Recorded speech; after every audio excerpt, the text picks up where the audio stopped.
Para los católicos, ¿por quién votar en las elecciones presidenciales 2026? Un católico no puede votar ni por el comunismo ni por la revolución cultural de Paloma de Oviedo. El comunismo condenado por Pío XII, el comunismo cultural actual, él se establece en base a una casta política corrupta, además desprestigiada, mientras Oviedo promete presionar un eventual gobierno a favor del aborto, de la ideología de género, del cambio de sexo para los niños, de la alianza con la narcoguerrilla a través de profundizar los acuerdos de La Habana y hacer otros acuerdos posteriores para capitular aún más, de la adopción de niños por parejas homosexuales. Va a impedir la fumigación de cultivos de coca con glifosato. Es decir, es una agenda hasta más comunista que el propio Cepeda, o por ahí la van. Él mismo dice que va a votar por Cepeda en una segunda vuelta, caso tal de que Paloma no llegase a ella. Veremos en esta emisión de 7 días en revista un segundo punto muy importante. La arzobispa anglicana en el Vaticano, consagración de la ilegitimidad y del feminismo. Esa arzobispa anglicana de Canterbury, Sarah Mulleiley, en su visita al Vaticano, imparte una bendición desde la tumba de San Pedro, y lo más sorprendente es que los propios prelados que la rodeaban se persignaron, es decir, aceptaron la bendición de esa mujer, que no es sacerdote, no es sacerdotisa, ni menos una jefe de ninguna iglesia. Un tercer punto muy importante para información de ustedes veremos acá. El feminismo y el odio de sexos es peor que el comunismo. La ideología de género cultural es una aberración. Va destruyendo la belleza de los sexos, hombre y mujer. Va generando algo distópico. Feminismo, géneros animales, transexuales, homosexuales, etc. Se destruyó todo el buen orden social. Bienvenidos a esta nueva emisión de 7 días en revista del 4 de mayo del 2026. Por favor, suscríbase si no lo ha hecho y invite a otros a que se suscriban, denle un me gusta y compartan.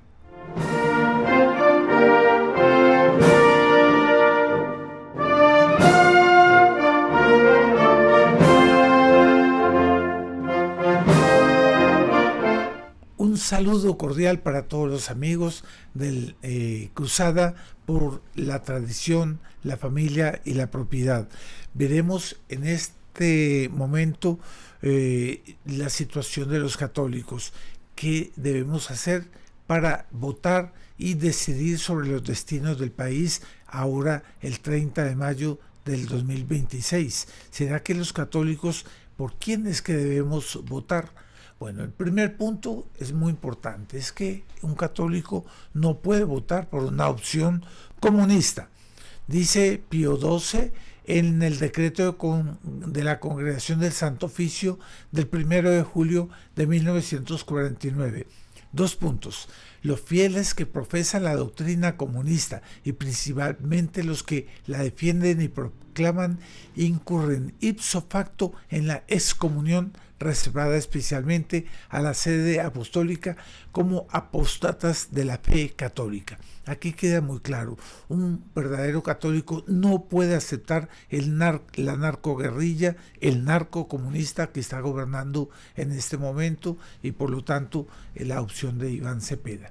Por otro lado, Juan Manuel Oviedo y la fórmula Paloma y Oviedo es el neocomunismo, es la ideología de género, que es la que promueve exactamente la fórmula presidencial de Paloma, José Manuel Oviedo.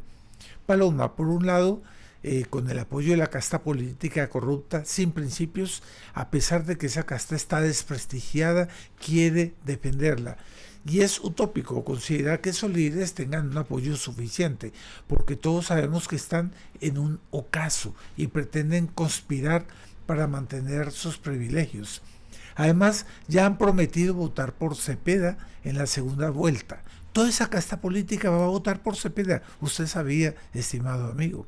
Lo que confirma que Paloma no es más que una desviación de los votos de la derecha hacia la izquierda. Oviedo, por su parte, él promete presionar un eventual gobierno a favor del aborto, de la ideología de género, del cambio de sexo para los niños. Escuche bien, estimado amigo, de la alianza con la narcoguerrilla a través de profundizar los acuerdos de La Habana y hacer otras negociaciones, otras capitulaciones, de la adopción de niños por parejas homosexuales que impedirá también la fumigación de cultivos de coca con glifosato, es decir, permanecerá como casta política todo la casta política corrupta que es sustentada por el narcotráfico. Es decir, es una agenda supercomunista, sin Cepeda. Él mismo, Oviedo, dice que caso tal de que en la segunda vuelta no pase Paloma y él votaría por Cepeda. ¿Ustedes se imaginan, estimados señores, cómo un católico puede votar por un régimen que nos está llevando a la apostasía de la Colombia católica? Yo personalmente pienso que el neocomunismo cultural es peor que el narcocomunismo de Cepeda. Segundo punto, vamos a ver aquí la visita de la arzobispa anglicana en el Vaticano. Eso fue una verdadera consagración de la ilegitimidad y del feminismo. Esa arzobispa anglicana de Canterbury, Sarah Mulleiley, yo no sé cómo pronunciar bien, ella en su visita al Vaticano imparte una bendición desde la tumba de San Pedro y lo más sorprendente es que los propios prelados la acompañaron y se persignaron frente a la bendición de ella, es decir, aceptaron la bendición de esa mujer. Esa mujer no es sacerdotisa, ni es jefe en ninguna iglesia, no tiene poder ninguno para una bendición así a prelados y desde la tumba de San Pedro dando la impresión de que ella representa una continuidad que es falsa. Comencemos por aclarar eso, que no existe sacerdocio en el anglicanismo, puesto que fue perdiendo la sucesión apostólica, y eso lo explica muy bien el Papa León XIII en 1868. No sé por qué me quedó esa fecha en la memoria. Él deja claro que la sucesión apostólica se acabó en el anglicanismo, por lo tanto todos los ordenamientos de obispos y de sacerdotes no existen, porque tiene que haber una sucesión apostólica que venga de los apóstoles, de San Pedro y los apóstoles.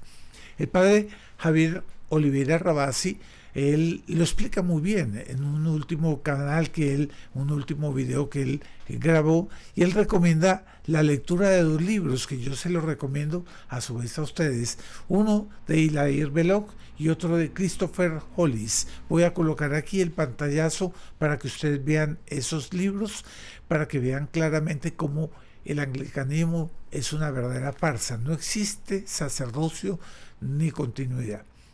Continuemos con el rol femenino. El rol femenino es incompatible con los del sacramento del orden sagrado, porque para ver materia de sacerdocio, de orden sagrado, se necesita el hombre, porque aquellos que fueron ordenados sacerdotes por nuestro Señor Jesucristo fueron los apóstoles. Ni siquiera la Virgen María, Madre de Dios, tuvo esa dignidad. Sarah Mulleiley no es obispo, no tiene tampoco ministerio sacerdotal, no tiene continuidad apostólica, conforme León XIII explica. Ahora, el Papa León XIV recibe a esta arzobispa anglicana en el Vaticano, con todos los reconocimientos de una falsa investidura. Le reconocen su falsa legitimidad, le permiten bendecir frente a la tumba de San Pedro y los prelados circunstantes se persignan aceptando la bendición. El Papa León XIV llega a decir lo siguiente: que el Espíritu Santo descienda sobre usted y la haga fecunda en el servicio del Señor. Esas palabras de León XIV a la arzobispa fueron hechas en el 20 de marzo pasado, pero es que es una manera de legitimarla. Mientras tanto, el Papa León XIV, en la encíclica Satis Cognitum, afirma lo contrario. Él afirma así: el Espíritu Santo no asiste ni da vida a los herejes. El hecho implica varios reconocimientos. Se reconoce el rol femenino del orden sagrado. El feminismo es reconocido suplantando al hombre en los roles directivos de la religión, por lo tanto también de la sociedad. Hay cambios drásticos en el futuro de la liturgia, en la estructura de la iglesia y de la sociedad. Hay una igualdad entre la iglesia verdadera y las otras falsas. Eso implica que la iglesia no es poseedora exclusiva de la verdad y de la legitimidad, que todas las sectas tienen a Dios y por lo tanto todas son legítimas.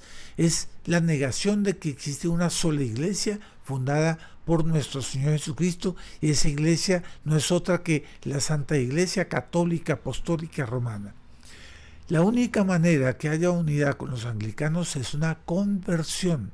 No pueden ser aceptados porque es el error de la ilegitimidad. Ellos son ilegítimos completamente. ¿Qué decir del feminismo en la iglesia? Nos van imponiendo a la fuerza el feminismo en la iglesia, pero de manera discreta. Ya son más las mujeres que hay en el altar que los hombres cuando uno va a la Santa Misa. Ya no hay acólitos niños porque los niños no quieren estar con las niñas. Entonces cada vez hay más niñas como acólitas. Después, la lectura, ¿quién las hace? Las mujeres. ¿Y quién distribuye la comunión? Las mujeres. En muchos lugares el padre simplemente se sienta para obligar a los fieles a recibir la comunión de parte de las mujeres. Las mujeres son las que piden las ofrendas. Les voy a contar una historia que me tocó en Bogotá. Fui a comulgar y llegué tarde a la Santa Misa y no había otra manera de esperar otra misa. Entonces le pedí al sacerdote que por favor, dada la excepción, que me diera la comunión. Y él, como un acto de mucha bondad, me dice: la señora tal que está en la sacristía le va a dar la comunión.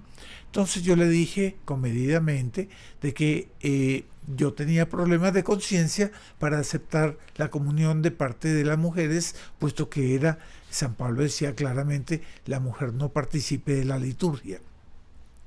El padre entonces cambió su discurso y él dice: no, es que la religión cambia. Ustedes son unos fariseos, los conservadores católicos son unos fariseos. La verdad cambia, los dogmas pasan de moda y ahora hasta la Biblia debe ser reescrita. Debe haber otra revelación y otra reinterpretación. Él decía una cosa ofensiva, me decía: nuestro Señor Jesucristo era un machista. Machista, ustedes saben que en los términos actuales, en la guerra semántica, señala despectivamente a los hombres que mantenemos, yo me incluyo, en el criterio del buen orden social ordenado por Dios en el Génesis, en el cual la mujer debe someterse al marido y ciertamente es el hombre que tiene la dirección de los destinos de la sociedad. Yo sé que eso en el mundo moderno puede sonar muy discriminatorio, y es que es el problema. El hombre tiende mucho a la sensualidad, me decía a veces un director espiritual, pero las mujeres tienden mucho a la soberbia. El demonio las ha engañado con aquello de las reivindicaciones, de manera tal a que estamos dando en casos cada vez más radicales de prerrogativas para las mujeres, que está creando una sociedad distópica enteramente. Decía este padre, para concluir, que nuestro Señor vivía en un tiempo muy malo y que él se adaptó tratando a su propia madre de mujer, pero él lo decía criticando a nuestro Señor. Que la religión católica debe evolucionar encontrando la verdad de hoy, que lo anterior ya no es válido, que la fe y la moral han cambiado. Y afirmaba él por fin que nuestra generación, la de los mayores, estamos muriendo, y que ellos esperan que llegue un momento en que ellos puedan manipular de las nuevas generaciones para una nueva religión sin traumas. Pero algo se les está saliendo de las manos. Es que los católicos vuelven a lo tradicional en grandes porcentajes en el mundo entero. Tarde que temprano va a haber un conflicto entre el progresismo liberal y la iglesia de siempre, porque la iglesia es inmortal, ella prevalecerá. Tercer punto: el feminismo, peor que el comunismo. es un odio de sexos. Aquí yo quiero explicar a modo de entender el punto anterior, la idea del género cultural. Eso no existe, es una aberración. Se va destruyendo la belleza de los sexos, del hombre y de la mujer. La idea de género cultural genera feminismo, genera géneros animales, transexuales, homosexuales, etcétera, etcétera, etcétera. Creo que ya van en 104 las utopías de los géneros. Se destruyó todo el buen orden social. Y la relación entre el feminismo y la estructura social es hoy el gran debate. Existen diversas perspectivas sobre cómo el movimiento feminista influye en la sociedad, variando desde la búsqueda de la igualdad como una fuerza disruptiva. ¿Existe realmente igualdad entre el hombre y la mujer? En cuanto a almas, en cuanto a esencia, sí, somos hijos de Dios y tenemos un alma igual, pero no en materia de las circunstancias, porque Dios nos dio a cada uno un rol especial, gústele o no a las feministas. Entonces, estas perspectivas que argumentan los cambios o esa disrupción social, primero, critican a la familia tradicional. Esas corrientes feministas, en especial vertientes radicales, buscan abolir la estructura familiar tradicional al considerarla una institución de dominación patriarcal. Por otro lado, dos, polarizan y hay un cambio cultural. Se argumenta que el feminismo moderno, en su búsqueda de liberación, ha generado una polarización social y ha cuestionado roles de género profundamente arraigados, lo que algunos interpretan como una amenaza a la estabilidad familiar y social. Yo corrijo, no es polarización de géneros profundamente arraigados, no, existen sexos. Yo no creo en los géneros. Eso es una invención de las feministas. Tercer punto, cuestionamiento de las estructuras. Claro, el feminismo es amigo del comunismo. Se señala que el objetivo de ciertas facciones feministas es transformar las estructuras principales de la sociedad, incluyendo las relaciones de poder y la división sexual del trabajo. Ellas dicen que como hasta ahora han sido discriminadas, ahora es la mujer la que tiene que mandar en la sociedad. Entonces existe toda una serie de privilegios que el neocomunismo le da a las mujeres, hasta privilegios de créditos, privilegios sociales, privilegios de aportes en las contrataciones, etcétera, etcétera, etcétera. Otro punto, cuarto, el impacto en la convivencia. Hay posturas críticas, se argumenta que siempre ciertas demandas feministas han generado conflictos en la justicia de género, de sexos y desamparo legal. Entonces vamos a hablar un poco de Islandia, vamos a colocarla como modelo de un feminismo que está destruyendo la sociedad en sus cimientos. Desde el 24 de octubre de 1971, cuando hubo una grande huelga por la cual las mujeres no fueron a trabajar, no trabajaron en sus hogares, reivindicando sus derechos, hoy en día ellas pasan a tener un rol político muy importante, hegemónico en la sociedad de Islandia. Pero eso está destruyendo, y Islandia está destruyendo toda la estructura social, económica de la nación. Hoy ellas controlan el 49% del parlamento por un partido exclusivamente con ideas feministas. Y el empleador hoy en día queda discriminado, queda perseguido. Él tiene que probar de que no está discriminando a las mujeres, y eso es un absurdo, porque eso va contra el buen orden natural de las cosas. Entonces se volvió un verdadero paraíso de una falsa igualdad. ¿Paraíso o infierno? Vea, por ejemplo, ellas son pioneras hoy en día del aborto. Fue una de las naciones primeras que aprobó el aborto. Por otro lado, la igualdad de género en Islandia no se limita solo a hombres y mujeres. Islandia también es la vanguardia en materia de igualdad para la comunidad LGTBIQ, de modo que las personas que se identifican como de género no binario forman parte de la sociedad tanto como cualquier otra persona. Familia ya no existe. Los hombres no se quieren casar precisamente porque las mujeres hoy en día se volvieron machas. Entonces, pues hombre, el hombre simple y sencillamente no va con esas y las dejan. ¿Quiénes son las grandes perjudicadas? Las mujeres, que ya no tienen esa protección natural del hombre que las dignifica, que las lleva a ponerlas en un lugar de mucha dignidad en la sociedad, el decoro de la sociedad. Entonces, ellas son las que están realmente perdiendo hoy en día. El Estado ha hecho declaraciones negando que están pagando a los hombres extranjeros que vengan a casarse con una islandesa, porque como los islandeses no quieren casarse, entonces les piden a los extranjeros que se casen con las islandesas. Les pagan 1.800 euros mensuales si quieren casarse con una islandesa. Pese a todo, el matrimonio va disminuyendo, va desapareciendo y la población de Islandia está desapareciendo porque no hay niños y la población se envejeció. Vamos a concluir. Progresismo católico rompió con el magisterio de la Iglesia, creó otra fe y otra moral. Ya eso no es la Iglesia católica. Y lo vemos mezclando en nuestras parroquias, pues a las mujeres, y ellos son cómplices de esos cambios, que es ya una fe comunista, feminista, que se aleja de la caridad para empeñarse en la destrucción social mediante la lucha de clases o lucha de sexos.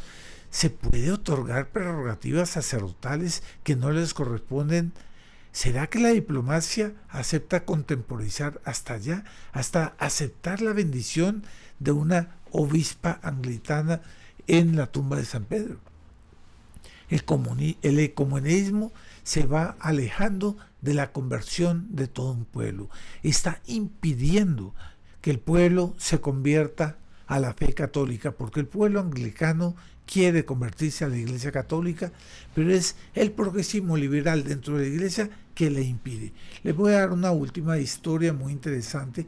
Winston Churchill, cuando fue joven, él lo pasaron a estudiar en el Colegio de los Jesuitas de Londres, y el director de ese colegio jesuita llamó a todos los profesores y alumnos para decir que un ilustre duque de Marlborough iba a estudiar con ellos, pero que él era anglicano y que por lo tanto pedía a todos que parásemos de rezar ad orientem, rezando ad orientem como hacemos los católicos siempre, de manera tal a respetar a Winston Churchill. Winston Churchill cuenta en sus memorias que eso lo decepcionó profundamente, porque él tenía mucha admiración por la Iglesia católica, pero los vio tan flojos que él siguió como anglicano, que él se hubiera convertido a la Iglesia católica si hubieran mantenido la ufanía y la convicción de ser católicos apostólicos romanos. Fue la flojera, la debilidad de ese rector jesuita que impidió esa grande conversión que tanto bien hubiera hecho a Inglaterra. Bueno, con esto terminamos nuestra emisión de 7 días en revista. Les agradecemos su participación. Comparta, por favor, y si es posible, usted ayudarnos con una donación. Voy a dejar aquí abajo el link por el cual ustedes pueden perfectamente ayudar para este apostolado, para impedir que Colombia caiga o se mantenga en el comunismo y se destruya en cuanto nación, que siga como una nación del Sagrado Corazón de Jesús, lejana del comunismo. Muchas gracias por su audiencia.